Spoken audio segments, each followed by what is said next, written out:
Reflections on a coordinate plane. For your graph paper, you're going to make 4 sections with 2 coordinate planes on the right because we're going to do 2 examples. Then we're going to use the same shape for both of them. We're going to use triangle QLU.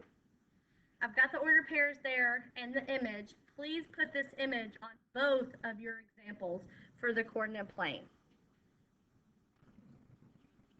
Now that you have the image for both examples, let's do example 1. Example 1, we're going to reflect over the x-axis. The x-axis has a song, and we have to remember that the x-axis is this one right here. So we're going to go from here and flip it over that axis. And here's the song. X-axis. X stays the same. Reflect. Reflect. X-axis.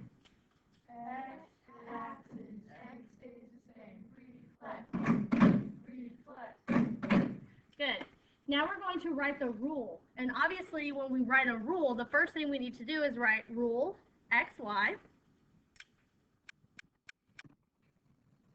And now we can use our song to figure out what it's going to be.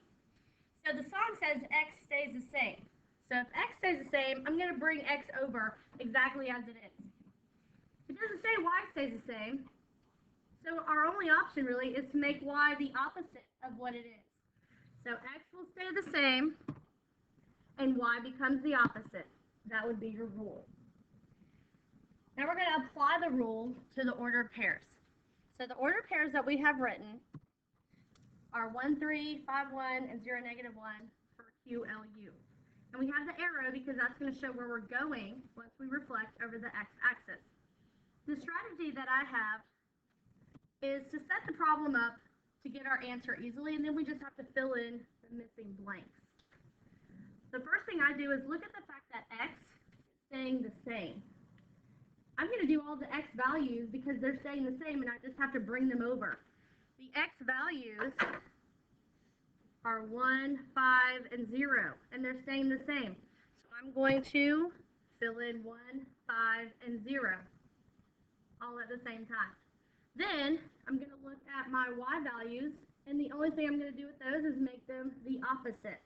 The opposite of 3 is -3. The opposite of 1 is -1, and the opposite of -1 is +1. And I can do that all at the same time.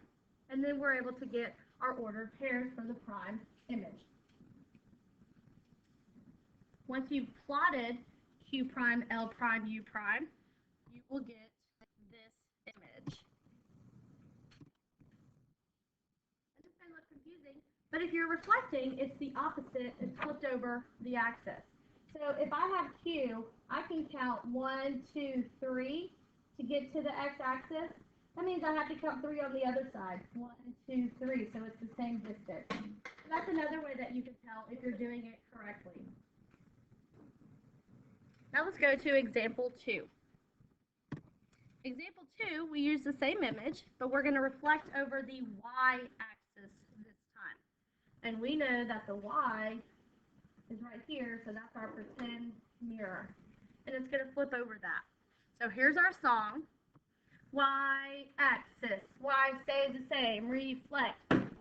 Reflect. Y-axis. Y stays the same. Reflect. Reflect.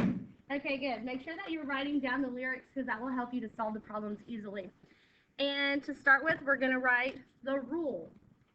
And I'm going to look at the song, and it says Y stays the same. And it doesn't say anything about X, so I know X is going to become the opposite. So I have -X, comma, Y. Now let's use our order pairs to find the prime order pairs using the rule. For my strategy again, I'm going to set the problem up so that all I have to do is fill in the blanks. This one I've already gone ahead and done it. And I'm going to fill in all of my x values, and when I do that, I'm going to make them the opposite of what they are. And then I'm going to fill in all the y values and keep them exactly the same and put them in the y value place. And here are my new coordinates that I end up with. And once you've done that, you should be able to plot the image and label it with the prime. And here's where it would be. That's reflecting over the y-axis.